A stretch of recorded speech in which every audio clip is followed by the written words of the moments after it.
The Backrooms. You've been here before. Level 2. Abandoned Utility Halls. Survival Difficulty. Class 3.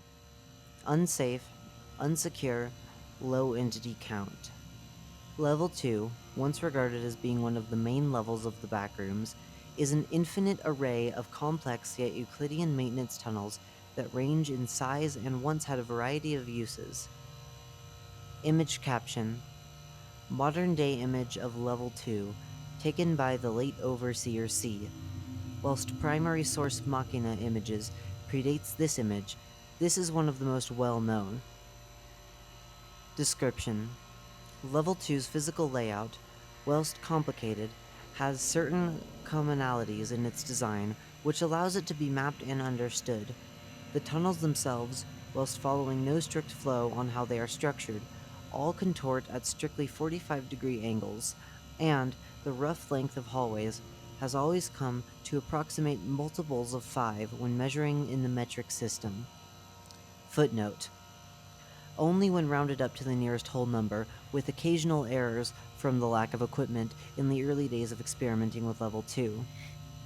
The various tunnels also are usually rather tight and narrow, either because of the original dimensions of the tunnels, which sometimes barely fit those of larger builds from shoulder to shoulder, or by the machinery, wiring, or other industrial equipment strung up along the walls and ceilings. The walls are built of withered, dirtied concrete, or even bricks in certain areas, the latter of which are usually in muddy brown or black hues. The texture of all wall surfaces are somewhat chalky, regardless of the material of the wall itself, and usually leaves powdery residue on one's fingers if touched or rubbed across. In extremely tight corridors, this even leaves marks and stains on clothing, or occasional bruises on skin. Image caption: a thin corridor of Level 2 made even thinner by the heaviest industrial piping on the rightmost side of the image. In a majority of hallways, however, the chalky and tattered walls are often obstructed by imposing, rarely operational machinery that usually covers one or both walls from floor to ceiling. These pipes and machines, whilst being identified as various actual types of machines from former engineers in the developed eras of the MEG, do not work at all in tandem with one another. Instead, each of these individual appliances are placed in arbitrary locations across Level 2 and do little more than connect to one another with piping and working electricity. In the modern era, these machines usually create little more than quiet internal whirring noises, as if the machines are faulty. Additionally, each machine is usually connected by long, thick pipes that transfer fluids, electricity, gases, or even solid objects on sparse occasions. Whilst piping and odd machinery are an ever-abundant sight, similarly industrial handheld equipment scatters various halls. Flatbed trolleys are one such common appearance, which usually possesses items such as miscellaneous machine parts, oil drum barrels, footnote, usually filled with liquids like water, oil, and anomalous corrosive goo, almond water and its opposite cashew water, memory juice, liquid silence, maiden's ink, and luckio milk, and metal, cardboard, and wooden boxes, oftentimes chocked full of livable materials. In addition, scraps of paper, old tools, and shattered glass from old light bulbs also cover the level's floors in random areas, usually without much rhyme or reason. Other, more miscellaneous and unremarkable objects include the following: toolboxes, wooden piles, dismantled machine pieces, rusted pipes, stepladders, large extension cords, power tools, and fold-out chairs. Image caption: a set of 2 differently colored fluorescent lights found within a darker area of Level 2. Level 2 is lit predominantly by buzzing fluorescent lights, similar to those found on various levels between 0 and 4. These lights, whilst sparser than the likes of Level 0, still coat a predominant portion of the level in industrial white or orange hues. The wiring for these lights is more often than not exposed.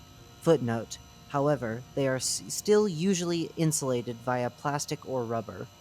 which has led to various groups harvesting the level's copper and occasionally even the fixtures themselves. In addition, the lighting in Level 2 is not evenly distributed, oftentimes leaving some areas in darkness. Image caption: a disorganized row of fluorescent lights, believed and displaced by either entity or human intervention. Due to the exposed nature of the wiring, and due to the fact that areas of Level 2 seem to be wired in series circuits instead of parallel ones, footnote, meaning that each light is lit on the same wire instead of each one being powered on a different wire, it is extremely easy for the wiring inside lighting to be disrupted. This can happen for a myriad of reasons, ranging from accidental, purposeful espionage, and even entity interference. Regardless of intent, however, if one light or wire is damaged for any of these reasons, all lights within a set space will immediately deactivate, plunging the local area of Level 2 into darkness. The affected areas after the destruction of a set of lights is virtually arbitrary, as there are no easily identifiable signifiers to determine what sections of Level 2 are wired up to which areas of circuitry, and testing to figure out such things would be a fruitless affair. However, from what few times this has intentionally been done, anywhere between a rough 3x3 to 6x6 grid of lights will deactivate. Footnote: breaking any light does not deactivate the area around oneself, it simply deactivates the series circuit the light is attached to. Image caption: an example of a common door within Level 2, one which leads into a simple and unlit room that was entirely devoid of furniture. Whilst narrow corridors, thick machinery, and various industrial props take up a majority of Level 2's landscapes, the walls not coated with wires and pipes instead contain doors, ranging in various colors, materials, sizes, and types. The default designs for these doors are usually of a steel construction that swivels inwards to whatever lays on the other side of the room. Footnote, which is detailed further on in this text, as well as usually being painted in various shades of white, gray, and cream. More often than not, these doors also contain various amounts of additional decoration on top of them, usually in the form of patterns like embossed or debossed squares, locks, and signs. Footnote: usually, these signs will denote warnings about machinery or piping, do not enter warnings, flood warnings, or general industrial jargon, though what is written on these signs seldom correlates to what is on the other end. Spray painted symbols, windows, or even damage to their main structure. It is unknown how many of these are generated by the level itself, or if some of these are created via humans or other sentient entities. Normally, a large majority of these doors will be locked, regardless of what may be visible through their windows on the opposite end. For the doors that aren't locked, and for doors that don't to other levels, they will usually open into a variety of different possibilities, some of those being sprawling complexes of hallways and rooms of various sizes, which will usually contain larger industrial equipment, dozens of wooden boxes filled with the same supplies as the ones in the halls, an abundance of large PCs, or more commonly, empty atrium-sized packing warehouses.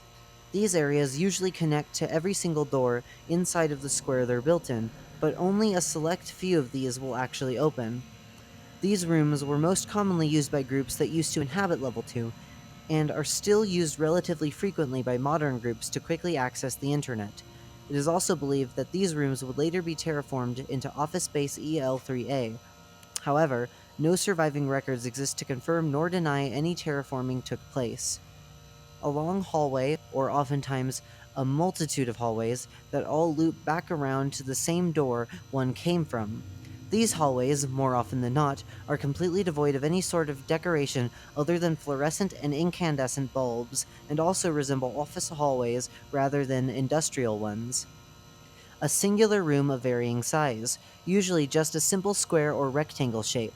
A select few rarer rooms possesses a compound-shaped design, though these are usually nothing more than two squares or rectangles attached to one another. These rooms can usually contain any items and furniture mentioned in the previous bullet, though, more often than not, they are completely unfurnished. It is also believed that one of these varieties of rooms later went on to be used in Office Space EL3A's construction. For a large majority of specifically locked doors, and for the even fewer amount that have windows built into them, the views into the other ends of these doors will be that of an entirely black void. In most cases, this form of room is inaccessible due to the doorway to enter it being in a permanently locked state. However, especially in the more recent years during the heavy industrialization of Level 2, certain doors that previously onlooked into voids have unlocked. The area inside these voids is an infinitely wide, infinitely long space that disregards the exterior dimensions of the hallways themselves. These spaces are devoid of sound and light, meaning that the only source of illumination comes from the doorway itself, which sits in the middle of this void as the only way to return. It is extremely easy to get lost and perish in these infinite lightless voids, and entering them is not recommended. Bases, outposts, and communities. Level 2, for hundreds of years, had acted as somewhat of a nexus for various groups to converge in one common area. Its landscape was, for many groups, a decent area to attempt settling due to its hub-like nature and many different levels, many of which had food and water, and the fact that many people enter Level 2 straight from the front rooms. The latter most recent has often been a calling for the more charitable groups of the Backrooms to set up bases, signs, and send out volunteers to pick up new wanderers to accumulate to their new permanent way of life. Level 2 has been home to far too many groups over the years to count every single cataloged group from the smallest ragtag group of people to the largest industrial monopolies, so as such, only the important and noteworthy groups have been listed. The Machina. Image caption: a hand-drawn depiction of the Machina, as in-person photo evidence, is believed to be lost to time. With the exception of the Lost, who previously resided in Level 2 countless centuries ago, the Machina are one of the earliest catalog settlers of Level 2.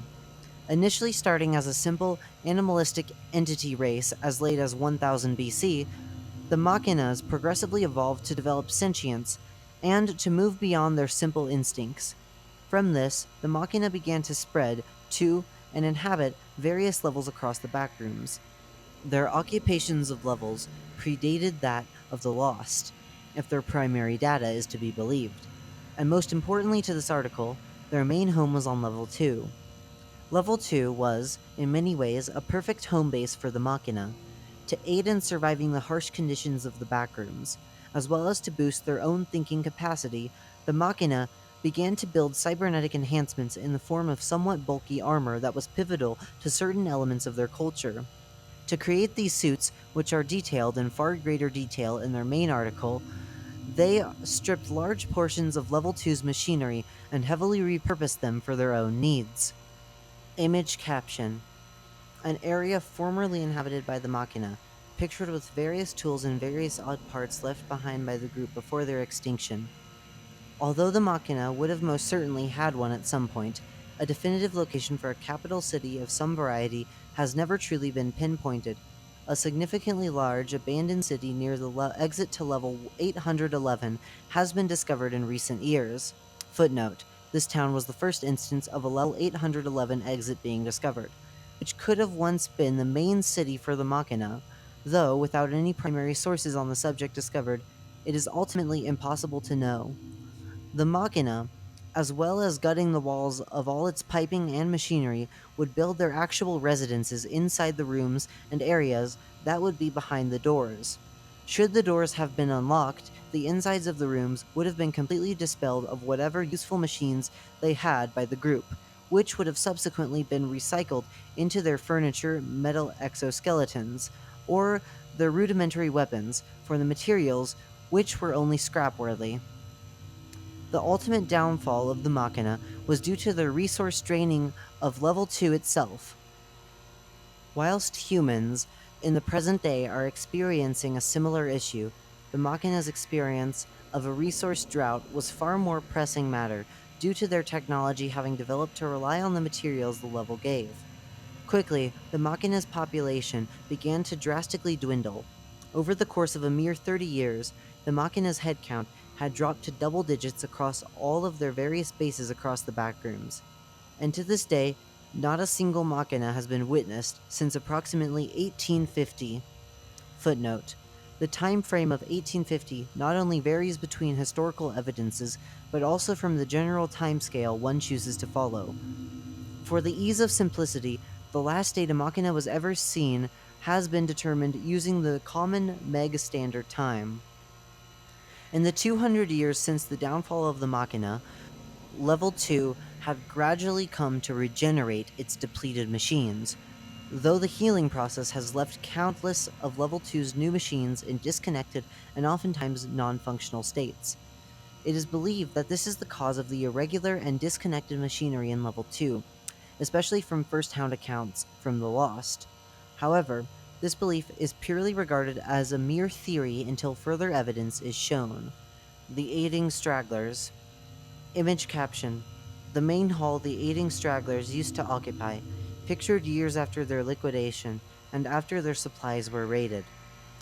Between 1995 and 2013, a small and short-lived group operated by approximately 35 individuals ran a temporary rehousing and education group designed to home wanderers who arrived in Level 2 directly from the front rooms.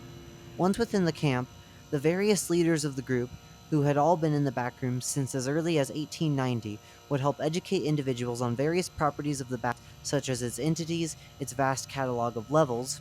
Footnote: as the terms for both entity and levels had not been coined up until the same year as the group's demise, this group used the term animals and worlds respectively.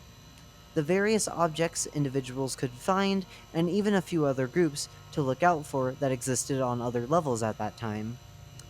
The long goal of the group was to help freshly no-clipped individuals find their way across the backrooms more easily, and to help remove the hands-on and dangerous learning curve when it comes to living outside of any group. To complement their altruistic teaching, the aiding stragglers also homed individuals and gave them small jobs such as scavenging with trained teachers to gather supplies from Level 2 and other surrounding levels. Footnote: which can be found in the exit section of the article. No single resident, besides its teachers, stayed within the base for long periods of time, as the final stages of their teaching process was to let their residents out into the wider backrooms with enough knowledge to survive on their own. During the first year of the Meg's existence, the aiding stragglers were often overrun by a large, migrating murder. Footnote: murder in this context refers to what a pack or group of hounds is referred to as, of hounds. As many of the Meg's first members originated from the aiding stragglers, the two groups had a very close-knit connection to one another, and were quick to attempt to save the base from the attack when word of it spread. However, whilst en route, the group of Meg volunteers tasked with pushing back the hounds were flanked by a wrangler. After regrouping, the base was already deemed lost, with many of its inhabitants either having been killed or fled during the panic. Whilst not the same in spirit, a few of the original group members, footnote, including one of the original aiding stragglers inhabitants, Austin, as well as many willing participants, set out to recreate the base idea of the group under the new name of the Survivors. Whilst operating under the same ethos as the group they were inspired from, they also offered permanent residency for many people they helped who had just arrived from the front rooms. This allowed them to collect more food supplies and ward off more entities. However, between January and March of 2014, they suffered semi-frequent attacks from what would later be recognized as wretches, and after their issue was resolved, the group resumed normal activities. Followers of Jerry. Although not having much of a mainstay presence within Level 2 itself, the main base of the Followers of Jerry can easily be accessed through virtually any door of the level. Rather obscurely, however, many of the measurements of Level 2 originated from this faction in order to draw size-accurate maps that would lure people to their main base. While some of these measurements were often regarded as crude and inaccurate, many were later used by the Meg for their level examinations. The Meg. The Megs briefly occupied a small section of Level 2, originally created to act as a secondary base to Level 1's Base Alpha. However, The tight space, coupled with semi frequent entities, made occupation difficult for the small and expanding Meg.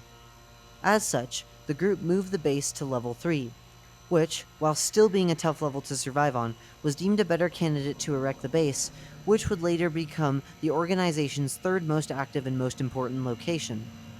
In the early years of their existence, the Meg still sought out to use Level 2 for semi frequent supply runs, mainly to scavenge its mechanical tools and assets.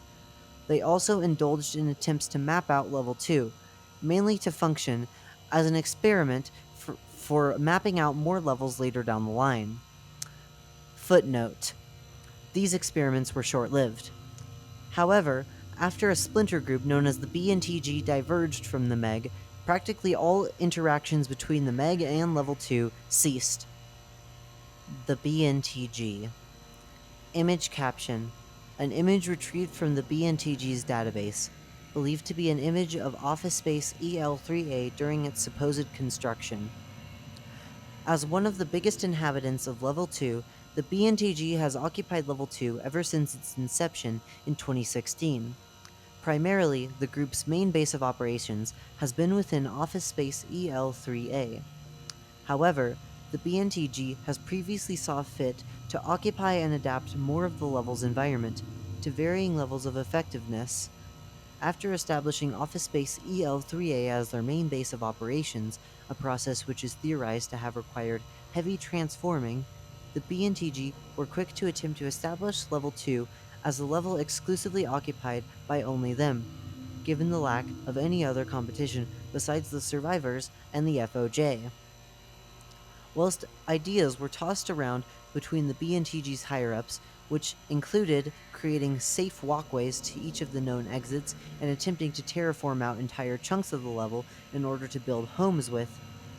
Footnote: this idea was only scrapped due to what was witnessed on level 22, which saw a similar venture turn sour.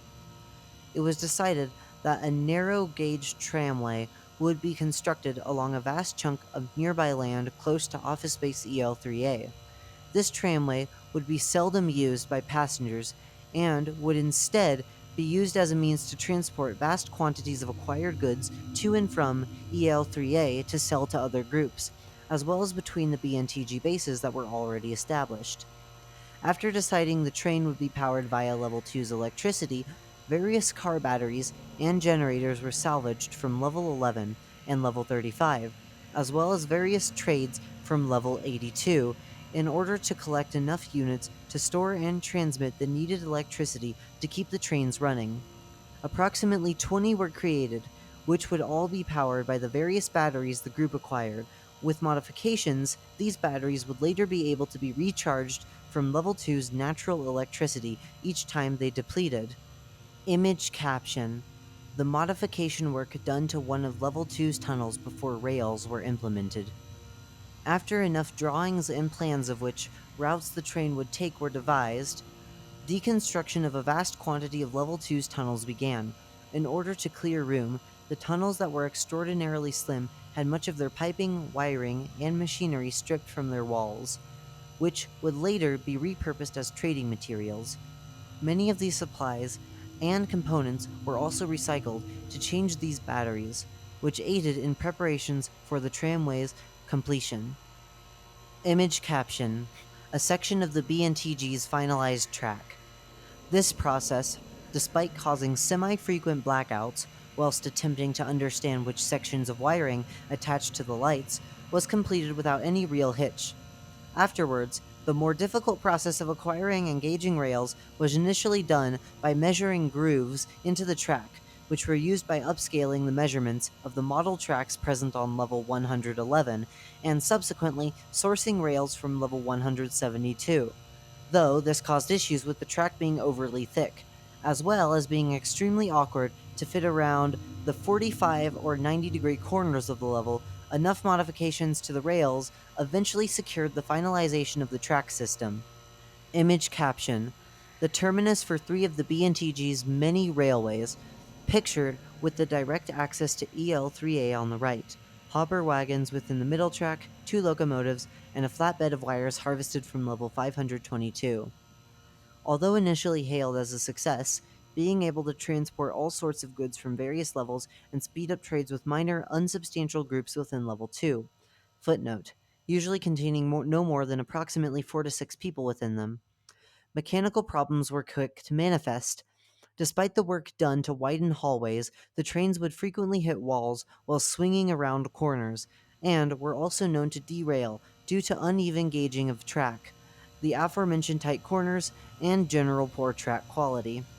Despite the faults, however, the operation kept running as standard, even incorporating occasional passenger excursions for those requiring safe transit to other levels. This, as one may expect, added extra strain and usage to the locomotives, as well as the batteries they operated on. As no new batteries were ever harvested after the workload of the trains increased, the batteries were needing to be charged more often, sometimes midway through journeys. Not even 2 weeks into beginning to haul passengers and increasing the amount of daily freight services, the entirety of Level 2 short circuited. According to miscellaneous reports from the organization, when a third, quite possibly faulty, battery was plugged into a designated charging area, the entirety of EL3A was plunged into complete darkness. Initially, it was believed that the blackout had only affected EL3A itself. However, it was quickly discovered that the lack of power was level-wide after a few of the organization's members set off to find help from other BNTG bases on other levels. Image caption: the state of Level 2 after its complete short-circuiting. The blackout ceased all mechanical and electronic operations within Level 2, as well as cutting off travel to Level 126 and Level 811, due to both exits requiring some level of electricity to function. After the machinery failed, the pipes of Level 2 began to accumulate the various solids, liquids, and gases that they transported. This, on sparse occasions, caused certain pipes to burst, leak, or leave certain areas of Level 2 with a thick, pungent smell similar to that of rotting meat. Alongside the pipes ceasing operation, the usually abundant lights of Level 2 immediately faltered as well, most simply deactivated. However, a few of the fluorescents are known to have burst due to the sudden power outage. During this time, many flashlights were being given to any explorer from any group who wished to explore Level 2, after the word had traveled far enough of the damage.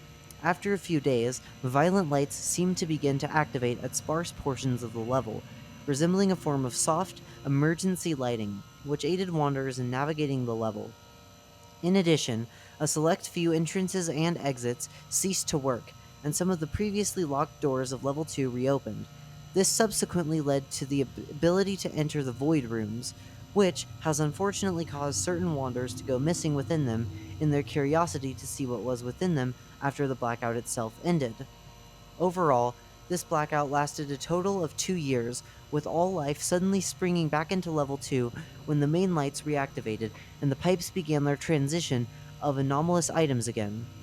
After the blackout, the railway system the BNTG created was left to the elements, and the group quietly regained its main base in EL3A after a majority of its staff migrated elsewhere during the blackout. Additionally, very few groups have shown interest in occupying Level 2 since its blackouts, though, for a myriad of reasons, from its claustrophobic design to the inherent danger, the main reason occupation of Level 2 has been so infrequent is due to the fact that any group, regardless of age, sees it a better fit to occupy elsewhere. Whilst a hub of select few levels and mechanical tools, Level 2 has a severe lack of edible foods and medical supplies, with those that do live on Level 2 relying on imports or going to other levels for their needed materials. After the lights reignited, virtually all of Level 2's machinery ceased functioning, only producing quiet and internal whirring noises as if pieces of their construction were dislodged or broken. In addition, there are still portions of Level 2 that are still trapped within a brownout, having only few lights operational, and all machinery and piping quiet. As such, especially in the face of far more habitable levels such as Level 11 or Level 186, many major and minor groups have opted to migrate to levels with better standards of living, as well as better supplies, whilst the BNTG still used Office Space EL3A as their main base of operations. No other notable groups have occupied Level 2 since the Blackout. Entities. Due to the extremely explored and mapped nature of Level 2, a variety of common and exclusive entities reside on this level. Additionally, due to Level 2 once being a quote-unquote social hub level, many entities that are well known in the current day were originally discovered within Level 2. The complete list of entities, as well as the discovery documents for the creatures that were discovered on Level 2, are listed below. Display list of Level 2's entities. Windows. Windows are a relatively rare occurrence on Level 2, only appearing at the ends of corridors in most cases. Despite their rare appearances, however, individuals must not approach them. During the Blackout, it is known that individuals did use the existence of windows as guidelines and markers on where one was, something also done with cannibal cuisines. Footnote, which is detailed further on in this entry segment. However, much like the usage of cannibal cuisines, using windows in a helpful manner halted after Level 2 reactivated and are now simply considered a general hazard. Smilers. Whilst having always been a part of Level 2's ecosystem, smilers, especially in recent years, have been a more common sight, almost becoming the main entity that one can spot on this level. Due to their instinctual love for darkness, Smilers were drawn to Level 2 after the Blackout in droves. Their pre-existing nests and communities expanded after the level was plunged into darkness, and even after the reactivation of the level, the entities are yet to fully leave. After the Blackout, the Bntg has been able to push back most Smilers away from office space EL3A, and by proxy, a lot of the land nearby to it as well. Whilst no major group inhabits Level 2 and trying to set up a settlement within it long term is heavily inadvised, it is encouraged that those who do wish to stay in Level 2 stay nearby office space EL3A due to the lack of Smilers. Death Moths. In direct contrast to Smilers, Death Moths on Level 2 have experienced a population decrease within the past 2 years, as death moths are more naturally attracted to light. They existed in droves around Level 2 due to its fluorescent lights. After the Blackout, many death moths left Level 2, and the ones that had not quickly became prey to the Smilers once they began to flock to the level. Over the years that the Blackout occurred for, the death moths became practically non-existent within Level 2, only starting to repopulate once the level began operations again. Death moths have since developed to be smaller on Level 2, likely from the lack of edible substances for them to consume, as well as to be able to better navigate the narrow corridors. These death moths, as with most, are usually rather docile in behavior. However, it is not recommended to try to interact with them at a close distance with the creatures or otherwise antagonize them. Clumps. Clumps are one of the most common occurrences on the level, both before and after its Blackout, and are one of the most lethal presences in it as well. Due to Level 2's tight bends and long, narrow corridors, the creatures oftentimes haunt wanderers by hiding behind corners or within intersections of long corridors, and subsequently pouncing on wanderers the second they come into their view. Jerry. Whilst not a large presence within the level, Jerry himself does exist on Level 2 through the fact that his main base exists within Level 2. Note, his main base refers to the enigmatic level, Jerry's room. As he is confined to his own room, however, Jerry is not a presence that most will encounter. Instead, to actually interact with Jerry, individuals must either deliberately seek out Jerry's room or be led there by his cultists. However, despite this fact, wanderers should not attempt to deliberately seek out any instance of Jerry, his cultists, or not be mindful of the possibility when traveling, as individuals who are spotted by Jerry or his cultists will become unable to escape them. Footnote: more information on the Entity 7 article. Intriguingly, Level 2's Blackout did not appear to affect the lighting or goings-on in Jerry's room. In fact, during the period the Blackout occurred, his cultists found it even easier to kidnap the few wanderers still choosing to inhabit the level, despite the immense darkness. Individual cultists would simply memorize the areas around doors that led to Jerry's room and scout around the local areas in pitch black to find unwilling wanderers to drag back to their home. When the lights reignited, this practice ceased within days, and in recent years, the organization has been acting less in Level 2 and more in other levels, such as Level 712. Whilst Jerry's room is still used to this very day, especially as it is one of Level 712's exits, general operation of both the group and the entity himself has dwindled dramatically in Level 2. Hounds.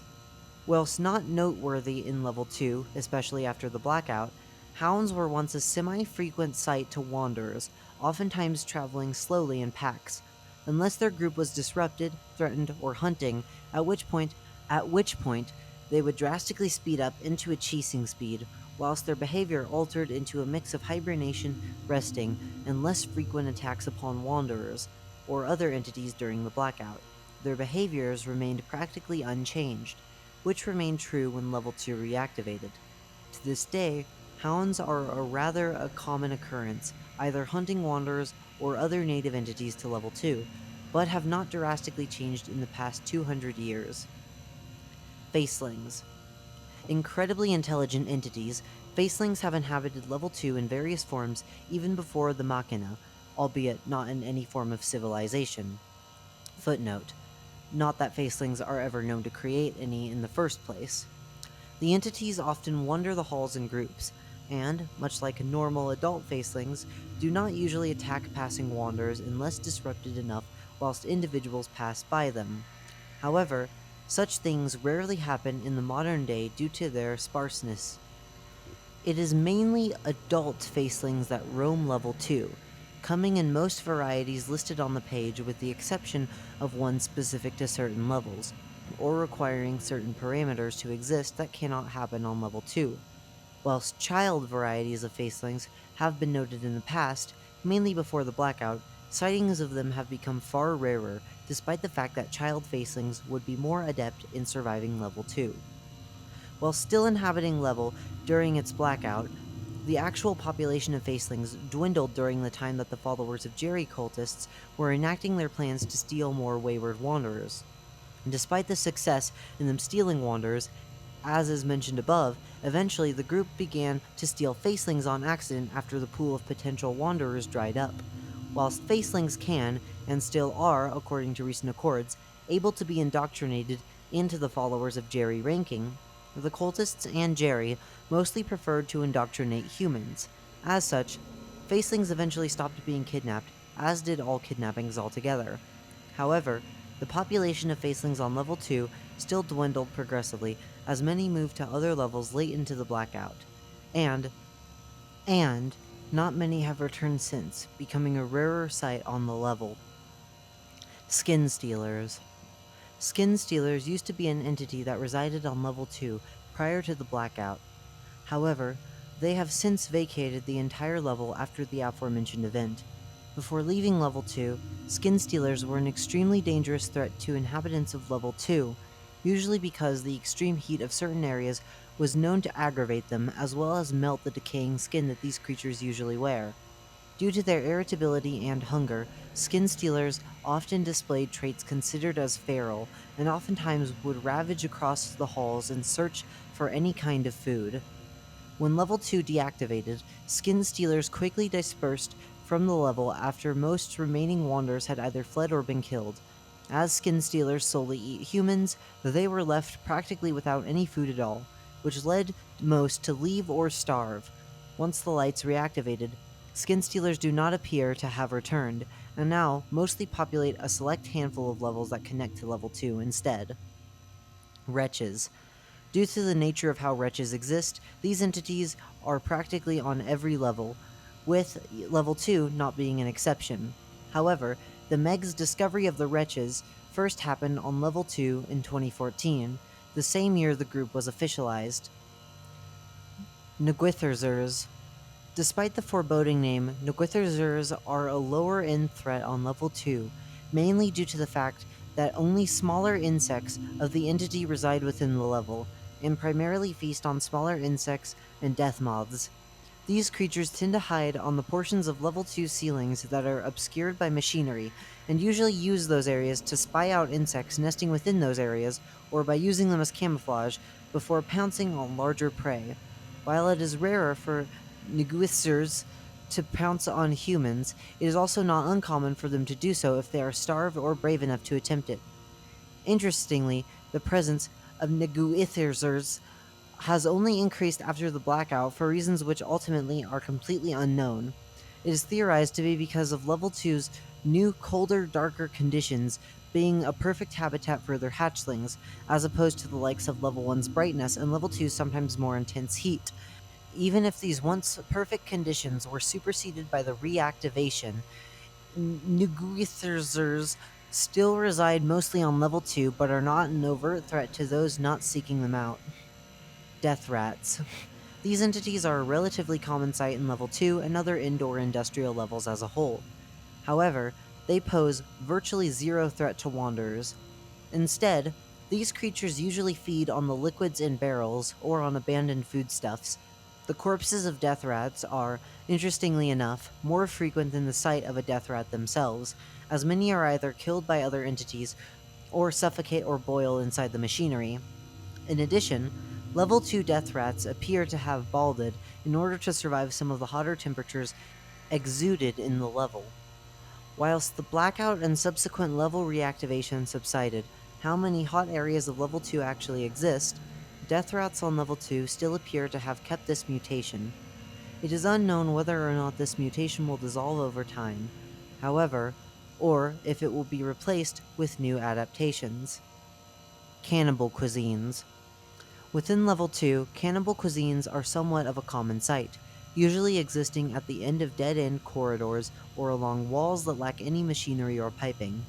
Whilst not particularly noteworthy in the modern day, during the blackouts of Level 2, the lights emitted from cannibal cuisines, footnote, which did not deactivate during the blackout, acted almost as guiding lights and waypoints for those who still wish to explore Level 2.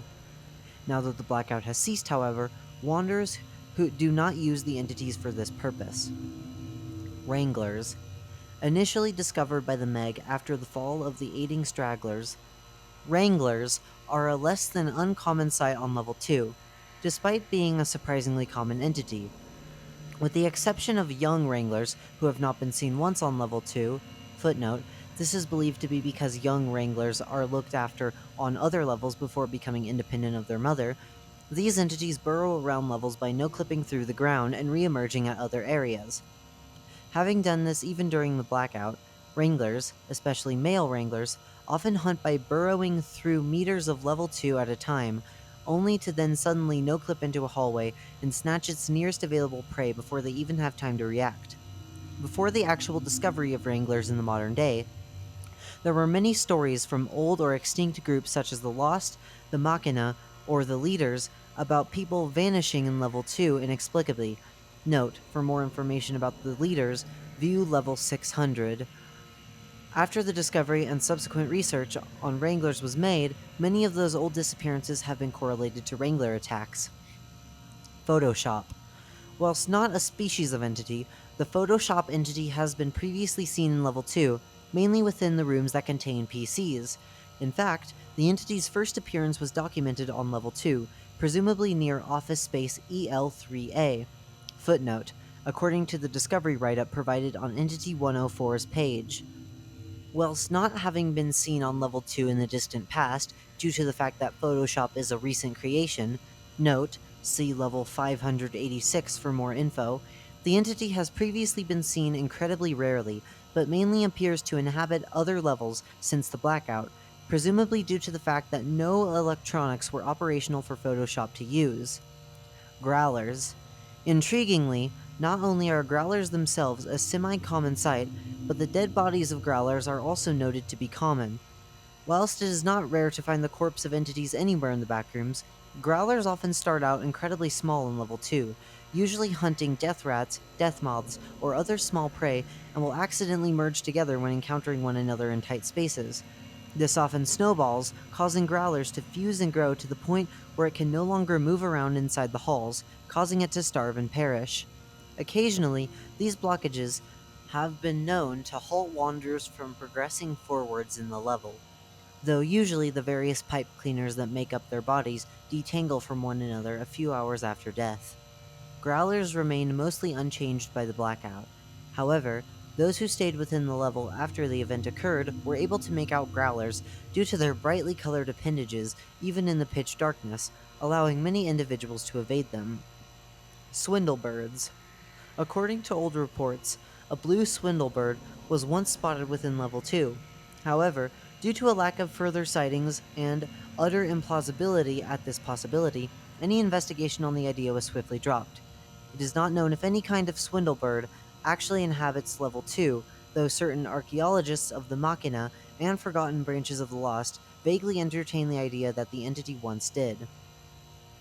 Entrances and exits. Level 2, due to how well understood it has become over the last few decades, has had a variety of entrances and exits discovered that lead to other normal levels, sublevels, and enigmatic levels. This list is actively updated, and the entrances and exits currently known are below. Entrances.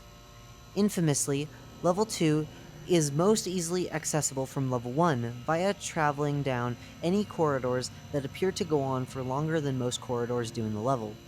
Many individuals have also no-clipped into Level 2 directly from the front rooms, which is supported by groups such as the Survivors and allows them to continue their main ethos and work even after the blackout. These exits, whilst not necessarily common in Level 1, are common enough that they are one of the main ways individuals access Level 2, especially those fresh inside of the backrooms from Level 0. However, there are a large array of other entrances into Level 2, which are as follows. Display entrances to Level 2. Level negative 4.1. Level 2 can be accessed from this via climbing into small tunnels within level negative 4.1's many large caverns. Level negative 1. Random doors within level negative 1 open to level 2. Office Space EL3A. Office Space EL3A exists within a certain area of Bntg occupied level 2, which can be discovered by either following direct signposts or by following the long-defunct railway tracks, as EL3A is one of the Bntg's industrial complexes. Trespassing is barred by those not affiliated with the group. Level 2.2. Similar to level negative 1's entrance to level 2, individuals can occasionally find doors in the former to lead to the latter. Level 8. Within this level's sprawling and confusing cave system, small air ducts or vents occasionally manifest within the stone walls. Whilst most are too small to climb in, entering the ones that are large enough will lead to level 2. Level 11.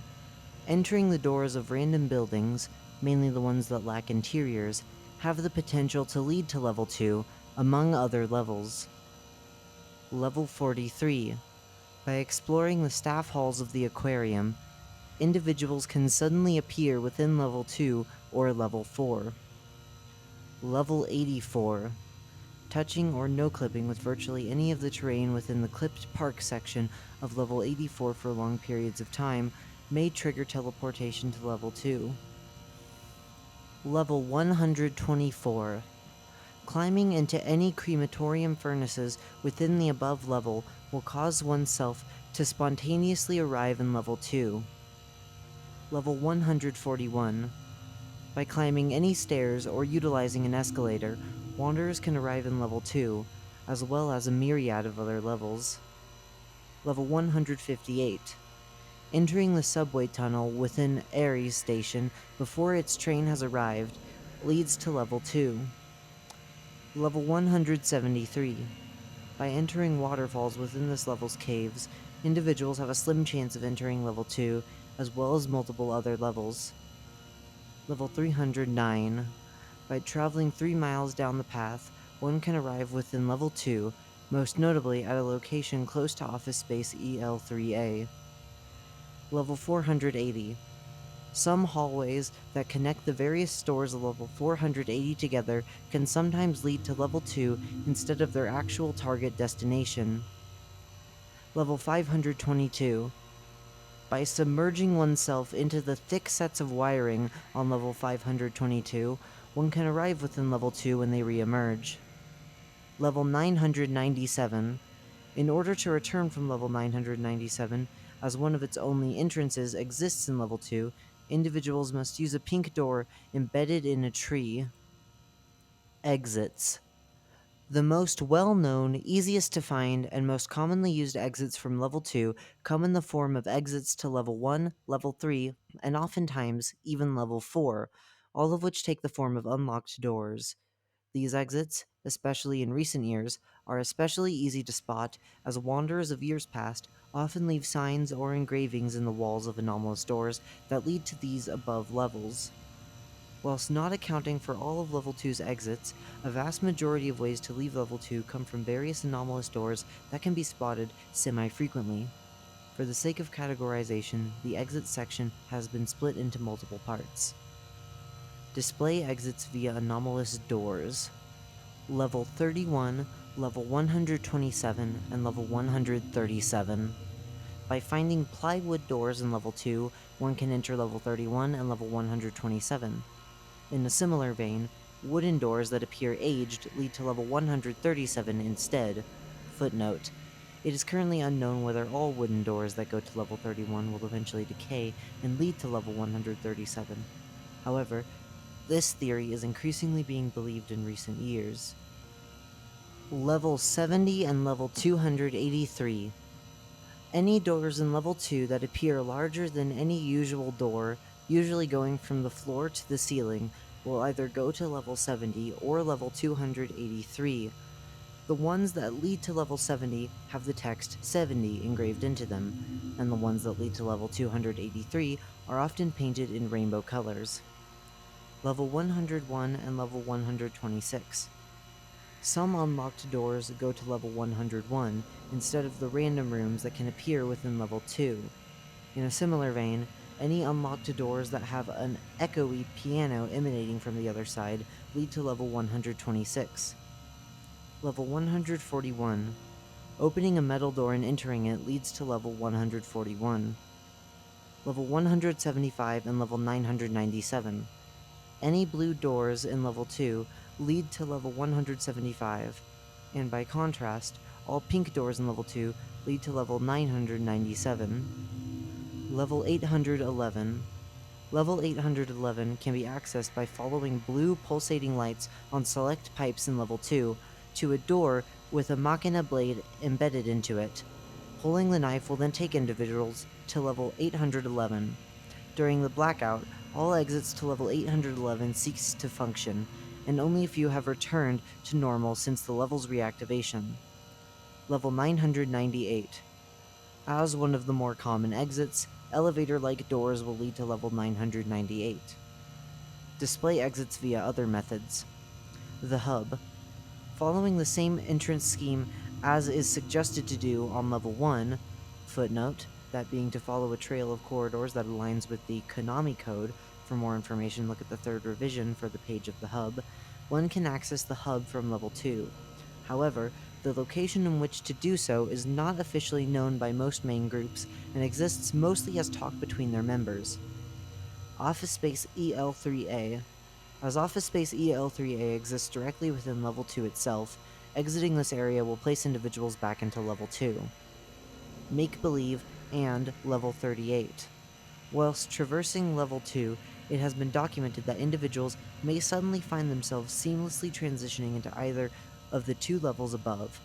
Make-Believe is thought to happen far less frequently. However, this may only be due to the fact that no one who has been to Make-Believe has survived, meaning that there is much less information to go off of.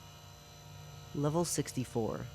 Finding any rooms behind Level 2's unlocked doors that resemble fully furnished and decorated houses will lead to Level 64. Level 127. For reasons unknown, any areas of Level 2 that become unreasonably hot become hotspots for no-clipping into Level 127. Much like the exit to Level 811, this particular exit ceased to function during the blackout. Level 158 and Level 902. By traversing the halls for long enough, or by finding small dugout passageways at perpendicular angles to the rest of Level 2's layout, Individuals will find themselves in level 158 and level 902 respectively. Level 189. By wishing to use the restroom on this level, as well as others, footnote, wishing to use the restroom on other levels, for reasons unknown, has a lower rate of entering this level, one can spontaneously arrive on level 189 after interacting with the door after they have made the wish.